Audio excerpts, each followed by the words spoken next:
defense of the Clives and just like the guys who rejected the Beatles, when you discuss the fact that were you two a long shot? That you two walking in a room at that era in music, do you think you two represented, quite a leap of faith?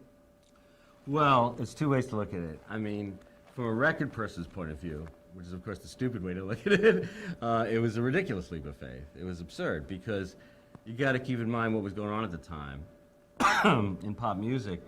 It was the era of Saturday Night Fever, so it was disco. It was the dawn of disco. It was also the dawn of punk, really, the Sex Pistols at its prime.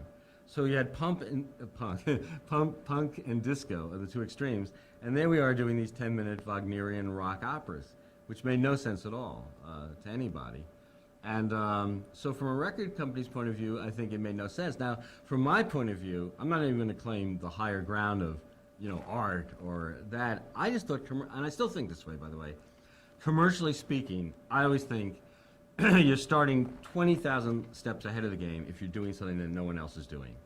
For instance, if I said, I've got the greatest band of lesbian accordion playing polka fanatics. They do the greatest polkas on accordion. They're all lesbians. Will you sign this? I'd sign it in a second. Because how many lesbian accordion playing, you can't say that, I should find another term for it. How many polka playing, accordion playing lesbian bands are there? And I just figured if there's a market for it, at least you're the only one. And the fact is, this is such a damn huge country and world, there's probably a market for, in fact, I'm getting kind of into this idea of the lesbian accordion band. But I just think that if you're doing something no one else is doing, you're ahead of the game to start with.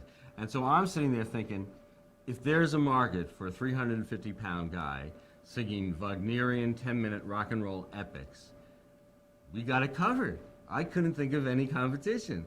There were 100,000 skinny blonde guys in satin pants playing guitar solos and screeching and singing what you'd expect, but there was no one doing this. So to me, it was actually stupid thinking. I just think, why not go with the thing that has no competition? And there's probably a market for it. I tend to think, if it's in my brain, it's going to be another brain. I do think that way. That's not the way companies think.